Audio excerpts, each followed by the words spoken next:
So இந்த நிகழ்ச்சி மூலமாக எனக்கு இந்த தைப்பூசம் விரதம் பற்றியும் சொன்னீங்கன்னா நம்ம நேர்களுக்கு கொஞ்சம் நல்லா உதவியாக இருக்கும்னு நினைக்கிறேன். ஸோ நிறைய பேர் வந்து தைப்பூசம் விரதம் வந்துட்டு நிறைய விஷயங்களை வந்து மெனக்கெட்டு பண்ணணுமா, இப்படி இருக்கணுமா, அப்படி இருக்கணுமான்னு ஒரு ஒரு கன்ஃபியூஷன்லேயே இருப்பாங்க. தைப்பூச விரதம் எப்படி ஆரம்பித்து எப்படி நிறைவடையணும் சார்? தைப்பூச விரதம் வந்து உங்களுக்கு ஞாபகம் இருக்குமான்னு தெரியல. போன வருஷம் முதல் வருஷம் வந்து தைப்பூச விரதம் இருங்க அப்படின்னு சொல்லி எனக்கு தியானத்தில் வந்த உத்தரவை நான் சொல்கிறேன். நான் அதுவும் வடபழனி கோவிலில் மணின்ற ஒரு முருக பக்தர், ஒரு பெரிய முருக பக்தர், அவர் மூலிமா நான் என் மனசில் அந்த கேள்வி நான் மட்டும் சிவன் சன்னதி பின்னாடி உட்காந்து யோசிச்சுட்டு இருக்கும்போது எனக்கு காலையில் வந்த விஷயத்தை வந்து அவர் அன்றைக்கி மதியானம் சொல்கிறார். அண்ணா இந்த மாதிரி ஒரு விஷயம் தானே, ரைட்டு, முருகர் நம்மளுக்கு இவர் மூலிமா இந்த விஷயத்த சொல்லிட்டாரு, உத்தரவு கிடச்சிதுன்னு சொல்லி நான் பதிவு பண்ணுறேன். நான் சொன்ன தைப்பூச விரதம் என்னென்னா, நீங்கள் வருஷத்தில் 12 மாதம் 365 நாள் இருக்குது. இந்த 365 நாளில் நீங்கள் 48 நாள் மட்டும் இறைவனுக்காக ஒதுக்கி கொடுக்க போகிறீங்க. எந்த இறைவனுக்கு உங்கள் வாழ்க்கை தந்த வள்ளல் முருகப்பெருமானு கொடுக்குறீங்க. அந்த 48 நாளில் அசைவம் மட்டும் சாப்பிடாமல் இருங்க.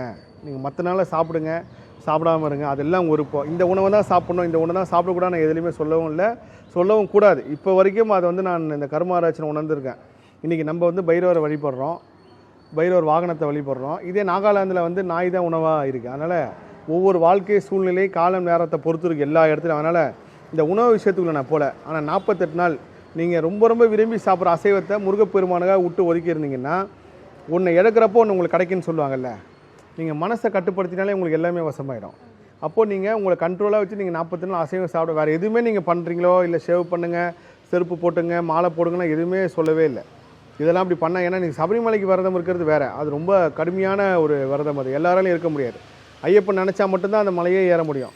அப்படிங்கும்போது தைப்பூசம் நான் என்னோட எல்லா நேர்காண சொல்லி எளிய பக்தி மூலம் முருகனை உணரலாம்.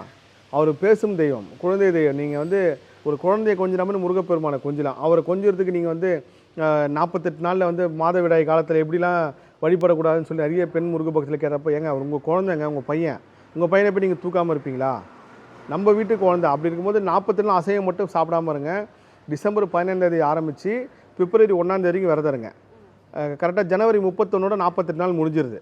48 நாள் முடிஞ்சதுக்கப்புறம் 49 நாள் நீங்கள் முருகரை போய் பார்க்க போகிறீங்க. அது எந்த முருகரை பார்க்க போகிறீங்க? இப்போ இந்த இடத்துல எண்ணூரில் இருக்காங்க, பக்கத்தில் வட திருச்செந்தூர்னா இவருக்கு தான் நீங்கள் முதல் இம்பார்ட்டன்ஸ் கொடுக்கணும். உங்கள் எல்லை பகுதியில் எந்த முருகர் இருக்கார்? இங்கேருந்து நம்ம 6 படை போகிறதெல்லாம் ஒரு உண்மையிலே கொடுப்பனையான விஷயம்தான். ஆனால் உங்கள் தெருவில் இருக்கிற முருகரை முதல்ல வணங்குங்க.